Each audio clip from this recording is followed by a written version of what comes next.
Oxidation of alcohol. तो अगर अब मैं एल्कोहल का ऑक्सीडेशन करूं, तो एल्कोहल का ऑक्सीडेशन करने के बाद मैं लिख दूं यहां पर, मान लो ये कोई एल्कोहल है CH3CH2OH, और मैंने यहां पर डाल दिया KMnO4 और KOH। तो पहले यहां से देखो, इसका काम क्या है, ऑक्सीजन देना। तो ऑक्सीजन देगा तो एक H+ यहां से निकलेगा, एक H+ यहां से, और वहां से ऑक्सीजन। तो H2O और प्लस में CH3CH double bond O, ethanol बन गया। ये इथेनॉल फिर से ऑक्सीडाइज हो जाएगा आपका KMnO4KOH से, और ये बना के दे देगा आपको कार्बोक्सिलिक एसिड। ठीक है, तो पहले अल्कोहल एल्डिहाइड में ऑक्सीडाइज होगा, फिर आपका जाके, ठीक है ना, फिर आपका जाकर कार्बोक्सिलिक एसिड में ऑक्सीडाइज होगा। तो मैं लिखता हूं यहां पर to to stop the oxidation, to stop the oxidation of alcohol to aldehydic stage. ठीक है ना, तो मैं लिख दूं यहां पर to stop the oxidation, oxidation of alcohol to aldehydic, aldehydic और कीटोनिक स्टेज। ठीक है ना, the we use, we use mild oxidising agent, we use mild oxidising agent, हम माइल्ड ऑक्सीडाइजिंग एजेंट्स को यूज करते हैं। तो इसमें एक होता है आपका कोलिन्स, कोलिन्स रिएजेंट। ये क्या होता है आपका C5H5N twice and CrO3 डाइपाइरिडिनम chromate. एक होता है आपका PCC पायरिडिनम क्लोरोक्रोमेट, PCC होता है आपका C5H5NH और प्लस चार्ज CrO3Cl- पायरिडिनम क्लोरोक्रोमेट। एक होता है आपका PDC, ये होता है आपका पायरिडिनम डाइक्रोमेट, पायरिडिनम डाइक्रोमेट। और एक होता है आपका क्या कहते हैं, जोन्स रिएजेंट, है ना, एक होता है आपका जोन्स रिएजेंट। ये होता है आपका क्रोमियम, हाँ क्रोमिक एनहाइड्राइड ही होता है आपका। ठीक है, Jones reagent, solution of chromic anhydride. ठीक है ना, हम्म, तो मैं लिख दूं इसके बाद जोन्स रिएजेंट, यानी कि CrO3.H2O, इसका नाम होता है जोन्स रिएजेंट, यानी कि सीधा यही CrO3, यही क्या होता है आपका ऑक्सीडाइजिंग एजेंट होता है आपका। चलिए, ये सारे के सारे माइल्ड ऑक्सीडाइजिंग एजेंट है। तो इनको अगर हम लेंगे तो हमारा जो ऑक्सीडेशन है वो एल्डिहाइडिक स्टेज पर ही रुक जाएगा। ठीक है ना, तो मैं लिखूं यहां पर, देखो जैसे ये प्राइमरी अल्कोहल ले लिया CH3CH2OH, इनमें से कोई भी रिएजेंट डाल दिया मैंने, मान लो PCC डाल दिया, तो अब ये जो प्राइमरी अल्कोहल है ये आपको क्या दे देगा, एल्डिहाइड दे देगा। ऐसे ही मान लो सेकेंडरी अल्कोहल है CHOH और CH3, चलिए यहां पर मैं लिख दूं PDC, और ये क्या दे देगा आपको, ketone C double bond OCH3। तो कार्बन से हाइड्रोजन गई, OH- से हाइड्रोजन गई, और प्लस में H2O। और आपके जो टर्शरी अल्कोहल हैं they are resistant to oxidation. मैं लिख दूं whereas tertiary alcohols resistant are resistant to oxidation. Tertiary alcohols are resistant to oxidation, so they are not oxidized. They are not oxidized by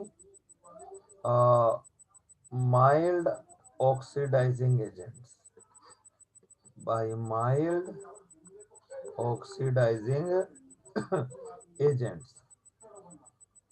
So 3-degree alcohol are oxidized by strong oxidizing agents.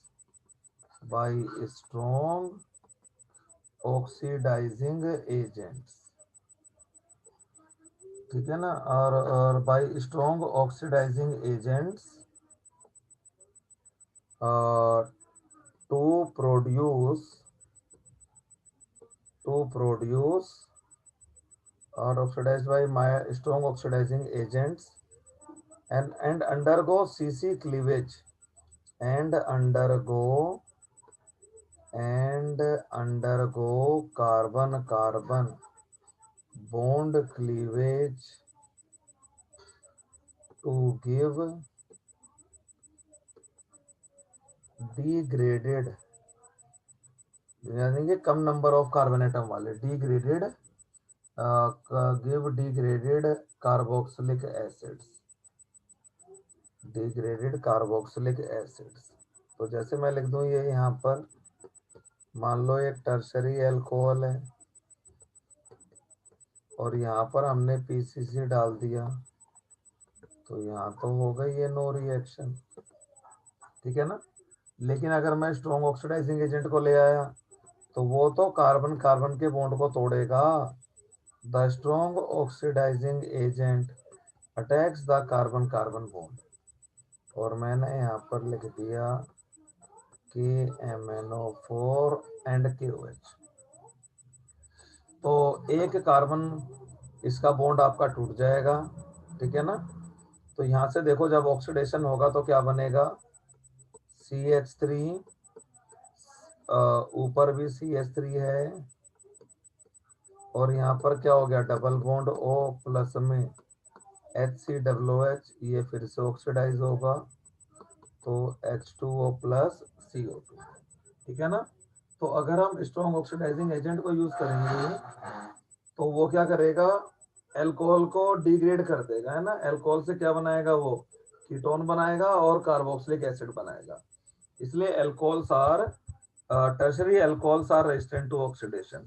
तो कहीं पर अगर ये चीज लिखी गई है आपकी कि टर्शरी अल्कोहल की रिएक्शन कराई गई है कहीं माइल्ड ऑक्सीडाइजर से तो वो आप नहीं करोगे। और कहीं ये लिख दिया कि ये वाला अल्कोहल है ये इसका फार्मूला है और ये इजीली ऑक्सीडाइज नहीं होता तो मान के चलना कि वो आपका टर्शरी अल्कोहल ही है, ठीक है। इसके बाद आता है आपका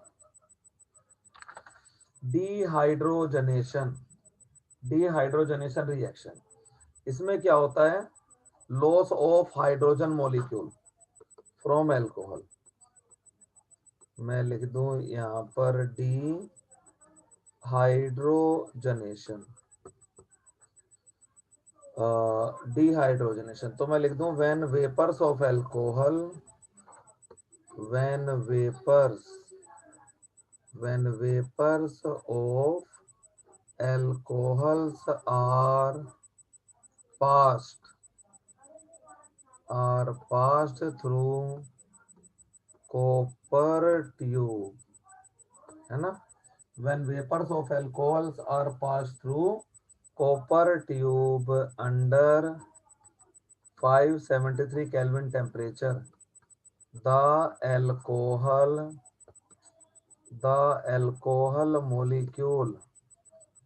molecule undergo undergo dehydrogenation to produce carbonyl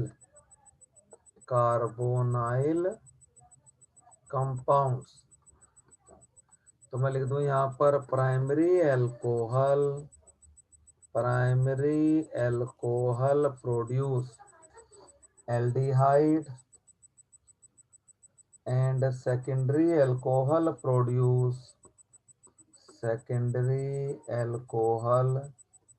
produce ketone. और tertiary alcohol don't undergo dehydrogenation. और मैं लिख दूं यहाँ पर 3 degree alcohol don't undergo dehydrogenation, instead they undergo dehydrogenation. तो टर्शरी में ऐसा कुछ भी नहीं होता। तो प्राइमरी अल्कोहल लिख दिया हमने CH3 CH2 CH2OH गैसियस, और इसको हमने कहाँ से पास कर दिया, कॉपर ट्यूब से 573 केल्विन तक। तो ये क्या बन गया आपका CH3 CH2 CH। होता क्या है, एल्कोहल तो हमने पढ़े ही है, एसिडिक होते हैं तो H+ निकलता है, और इस कार्बन से H- दोनों मिलके क्या बना देते हैं, H+ और H- मिलके H2, और ये एल्डिहाइड बन जाता है। ऐसे ही मैं सेकेंडरी अल्कोहल को लिख दूं CHOH और CH3, और ये हो जाता है कॉपर ट्यूब 573 केल्विन। दोनों से हाइड्रोजन निकल गया, H2 CH3 CH2 CO CH3। ये चीज हो गई आपकी, ठीक है ना। और इसके बाद टर्शरी अल्कोहल की अगर हम बात करें, तो ये मैंने टर्शरी ब्यूटाइल अल्कोहल लिख लिया CH3 CH3OH, और इसको मैंने पास कर दिया कॉपर ट्यूब 573 केल्विन। तो ये हो गया आपका CH3 ये डिहाइड्रेशन हो जाएगा इसका, प्लस में H2O। तो मैं लिख दूं यहाँ पर tertiary alcohol don't undergo dehydrogenation with copper tube because tertiary alcohol forms a stable 3 degree carbocation which ultimately settle as alkene। वहां पर आपको ये एल्कीन ही मिलना था, आपका टर्शरी अल्कोहल के साथ डिहाइड्रेशन हो जाएगा आपका। चलिए, इसके बाद आता है आपका, ये हो गया अल्कोहल। इसके बाद आता है आपका मीथेनॉल एंड इथेनॉल, है ना। तो मीथेनॉल की पहले हम बात करते हैं यहाँ पर, मीथेनॉल इंडस्ट्रियल प्रिपरेशन CH3OH, और मैं लिखूं इसकी इंडस्ट्रियल प्रिपरेशन। तो इंडस्ट्रियल प्रिपरेशन में क्या आएगा इसका आपका, number 1, the alcohol methanol is produced by catalytic reduction। it is produced by catalytic reduction of carbon monoxide using hydrogen gas in presence of Cr2O3। ये सारे के सारे क्या हैं आपके, कैटलिस्ट है, ठीक है ना। Cr2O3 और ZnO, ये सारे के सारे कैटलिस्ट हैं।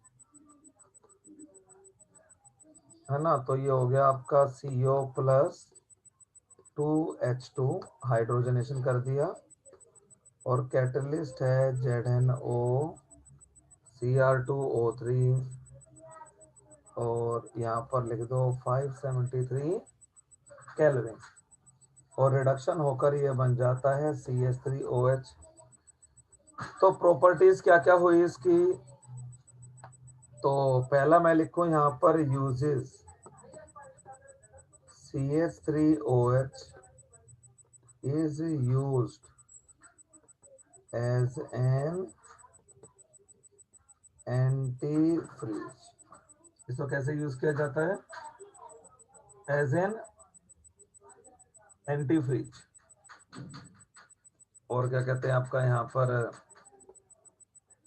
और it is used as an organic solvent. तीसरा, it is used in denaturation। It is used in denaturation of ethanol. आगे बताऊंगा डीनेचुरेशन क्या है। Ethanol, it is used as a propellant। It is used as a propellant in oil and paint spray। और अगली बात, it is used as a substitute for gasoline। it is used as a substitute for gasoline। है ना, petrol वगैरह में थोड़ा बहुत methanol को मिलाकर भी हम यूज करते हैं। और it is used in making formaldehyde, है ना। It is used in making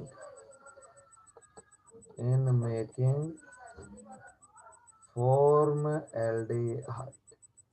ये हो गए CH3OH की प्रॉपर्टीज। इसके बाद आ गया आपका इथेनॉल।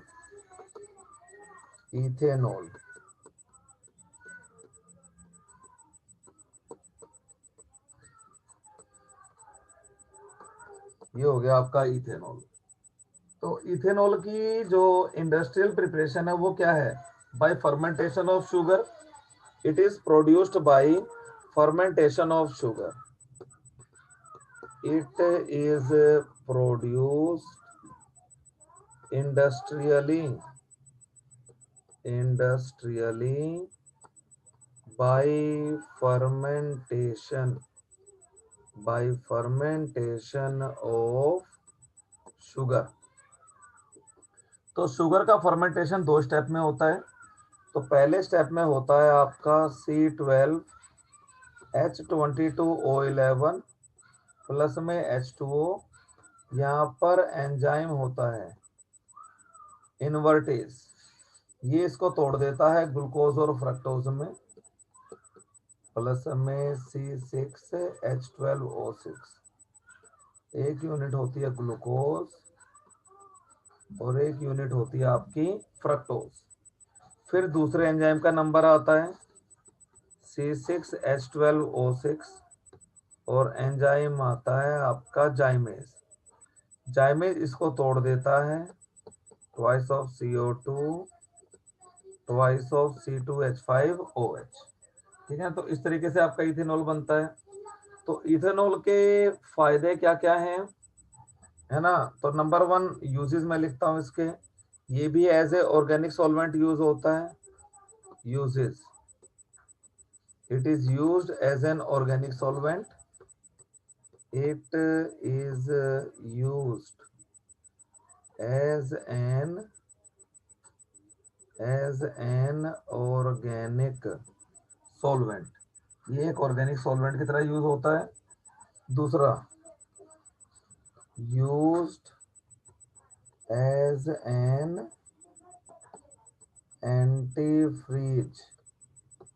तीसरी बात, used as a beverage, लोग ड्रिंक भी करते हैं इसको। और used as a propellant in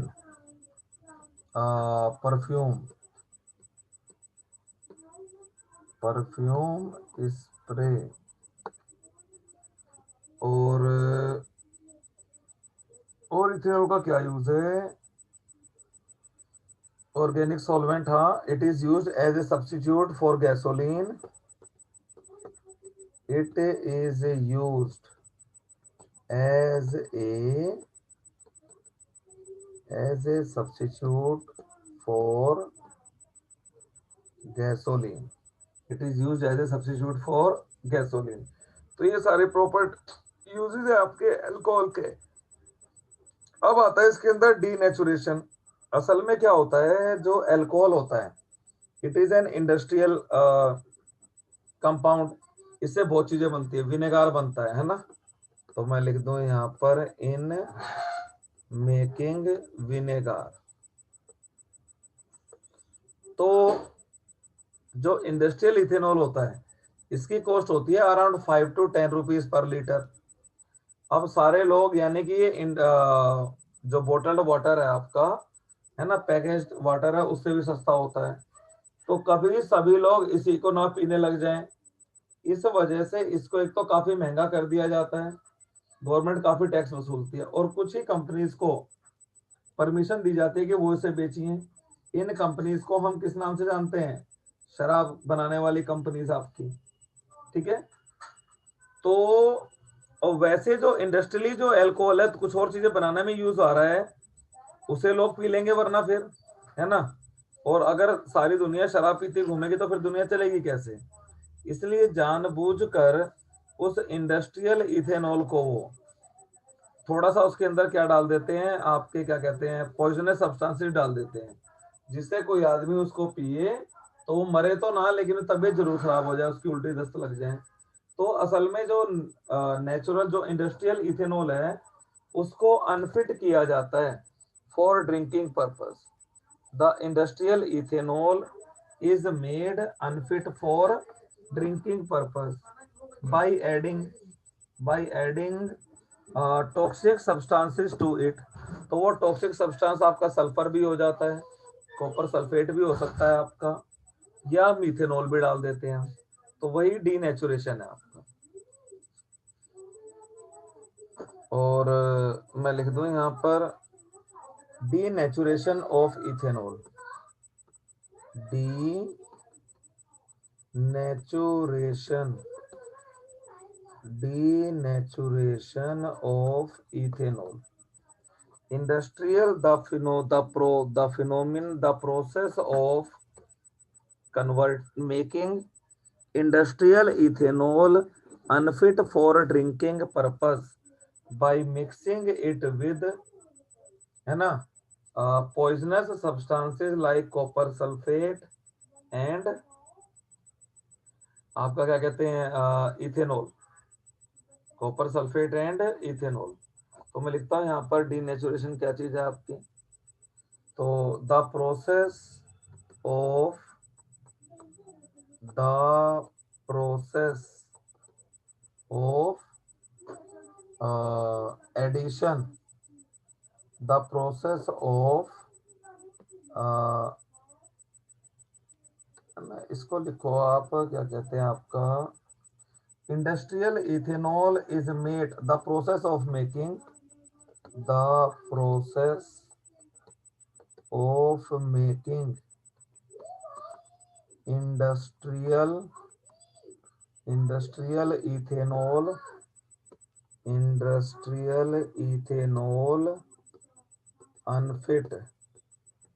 unfit for drinking purpose by adding a small amount of sulfur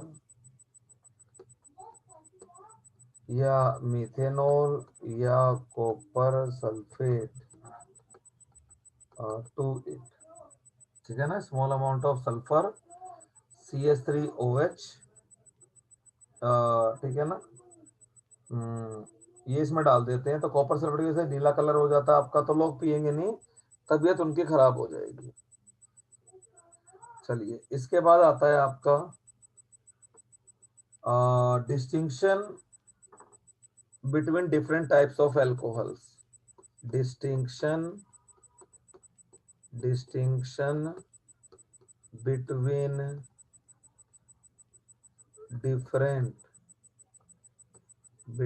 different types of alcohols। Distinction between different types of alcohols, अलग अलग type के alcohol में डिस्टिंक्शन करना हो तो इसके लिए हम लेते हैं लुकास रिएजेंट, ठीक है ना।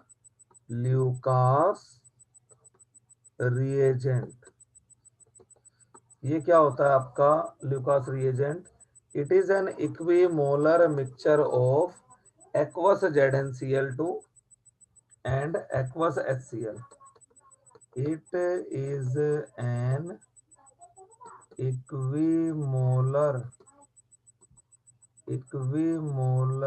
mixture of ZnCl2 aqueous और प्लस में HCl aqueous। तो tertiary alcohol on reaction with, मैं लिख दूं यहाँ पर 3 degree alcohol on reaction with Lucas reagent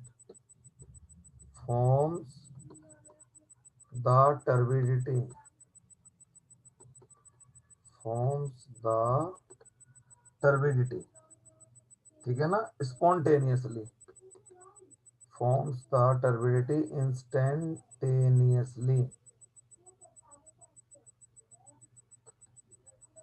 तो होगा क्या यहाँ पर देखिए, मान लो ये टर्शरी एल्कोहल है, हमें पता है टर्शरी एल्कोहल की रिएक्टिविटी क्या होती है सबसे ज्यादा, प्लस में HCl और यहाँ पर ZnCl।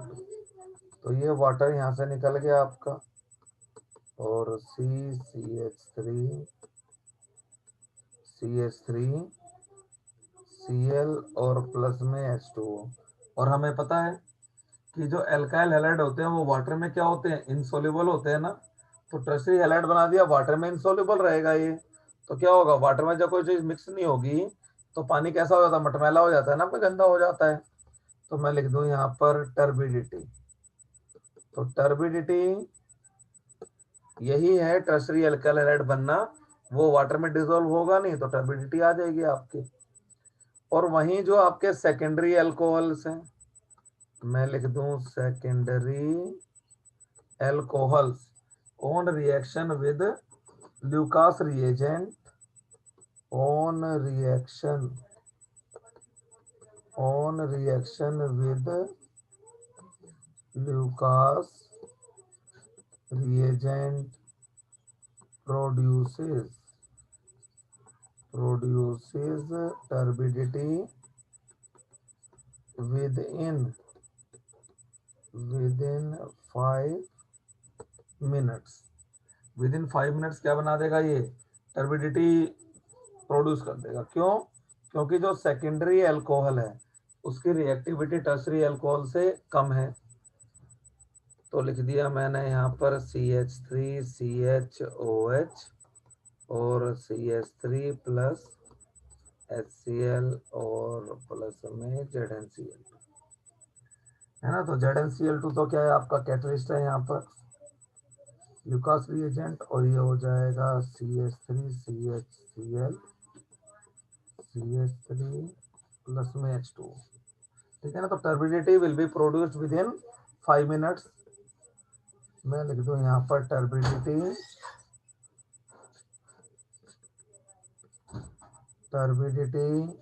is produced within 5 minutes। ठीक है। और प्राइमरी अल्कोहल में क्या होता है, आपकी रिएक्टिविटी सबसे स्लो होती है, ये 2 से लेकर 4 घंटे तक लगा देता है। तो 2-4 घंटे कौन ऑब्जर्वेशन करेगा, यानी कि टर्बिडिटी प्रोड्यूस नहीं करता ये। और मैं लिख दूं यहां पर primary alcohol on reaction with Lucas reagent, primary alcohol on reaction with Lucas reagent doesn't produce turbidity,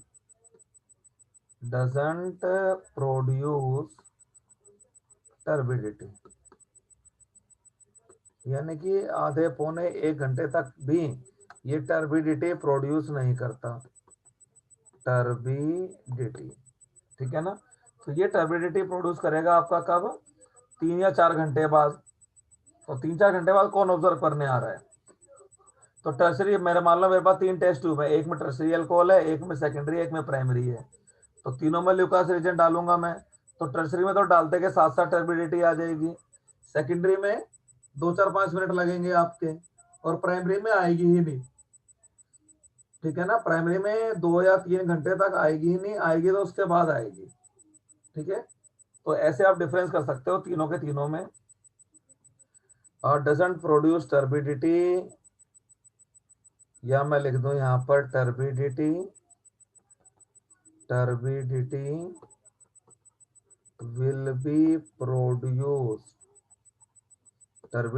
be produced after 4 to 5 hours, after 4-5 hours। तो सेकेंडरी और टर्शरी अमीन का हम इजिली डिटेक्शन कर सकते हैं इसके अंदर। चलिए, इसके बाद आता है आपका प्रॉपर्टीज ऑफ, अब केमिकल प्रॉपर्टीज ऑफ फिनोल, है ना, फिनोल की केमिकल प्रॉपर्टीज और उसकी रिएक्शंस। चलो, अब मैं लिखता हूँ यहाँ पर chemical properties of phenol, chemical properties of phenol. तो फिनोल का अगर आप ध्यान से देखो तो जो OH ग्रुप है वो तो रिंग के अंदर अपनी इलेक्ट्रॉन डेंसिटी पुश करेगा, है ना। तो मैं लिख दूं, अरे नहीं, एक टेस्ट हो रह गया भाई, एक टेस्ट हो रह गया, आयोडोफॉर्म टेस्ट। रुको रुको, एक टेस्ट और रह गया, और को ध्यान आ गया, आयोडोफॉर्म टेस्ट। मैं लिखता हूं यहाँ पर आयोडोफॉर्म टेस्ट। तो इसमें क्या होगा आपका आयोडोफॉर्म टेस्ट के अंदर, the alcohols having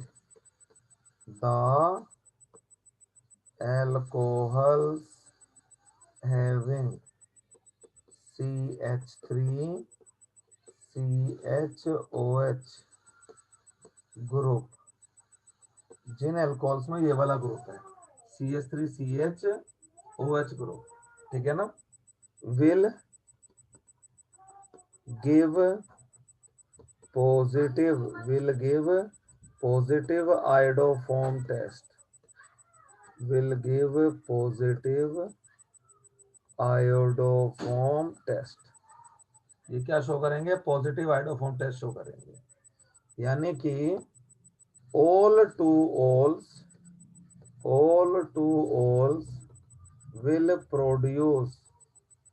will produce a yellow ppt of will produce a yellow ppt of CHI3, will produce a yellow ppt of CHI3 on reaction with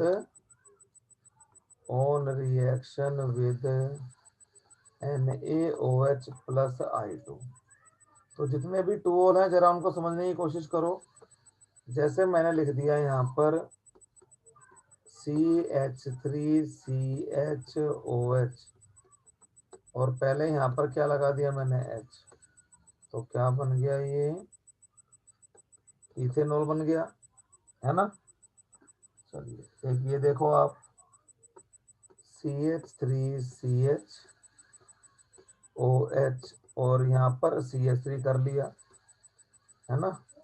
तो ये क्या बन गया आपका, प्रोपेन टू ओल ना, दिस इज प्रोपेन टू ओल। यहाँ से देखो CH3CO CH2CH3, ठीक है ना। ये क्या हो गया आपका, ब्यूटेन टू ओल, है ना, दिस इज ब्यूटेन टू ओल। तो भाई जितने भी टूओल हैं, ब्यूटेन टूओल, जितने भी टूओल हैं, सबके सब क्या देंगे आपको, पॉजिटिव आयोडोफॉर्म टेस्ट। तो मैं लिख दूं यहां पर, so ethanol and all two ol will give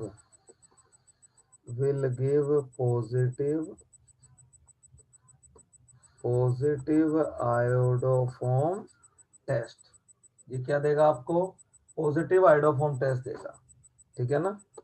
तो इथेनॉल, चलिए करते हैं रिएक्शन, CH3CH और OH, और इथेनॉल ये चीज है ना, CH3CH2OH, प्लस में हमने डाल दिया NaOH, और प्लस में क्या डाल दिया हमने, I2।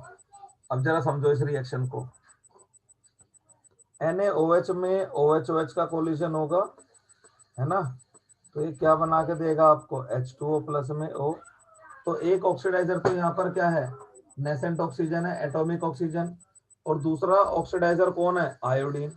अब ऑक्सीजन तो सेकंड पीरियड का एलिमेंट है, जिसकी वजह से उसका साइज क्या है, छोटा है ना, जिसकी वजह से उसका साइज क्या है, छोटा है आपका।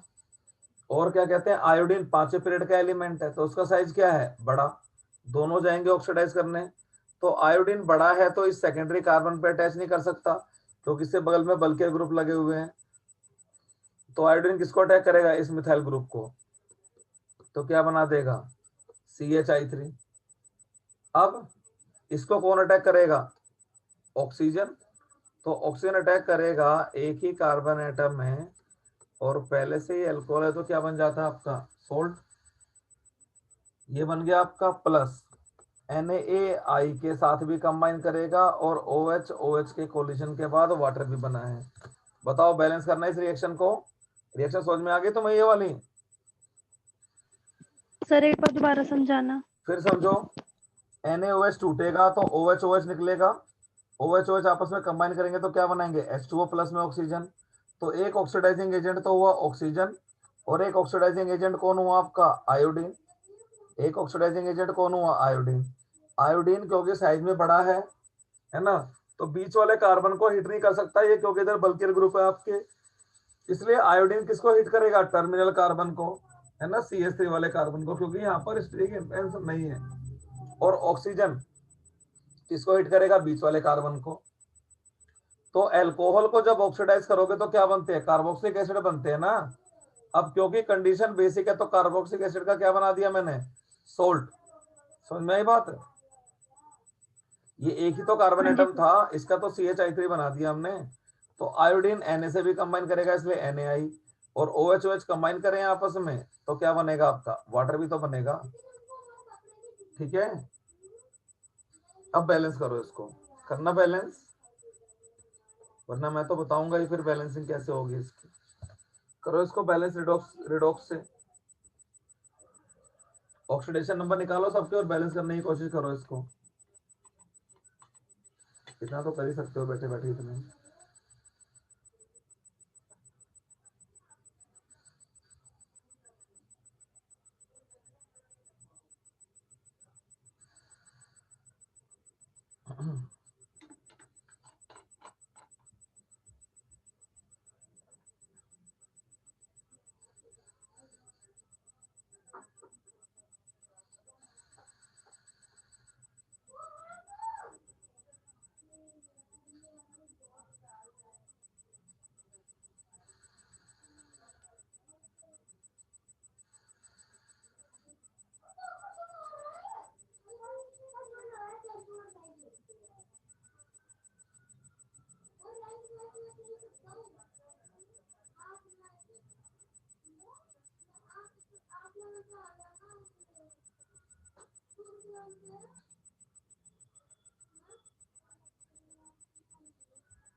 बताओ भाई, हो गई बैलेंस? सर अभी नहीं हुई।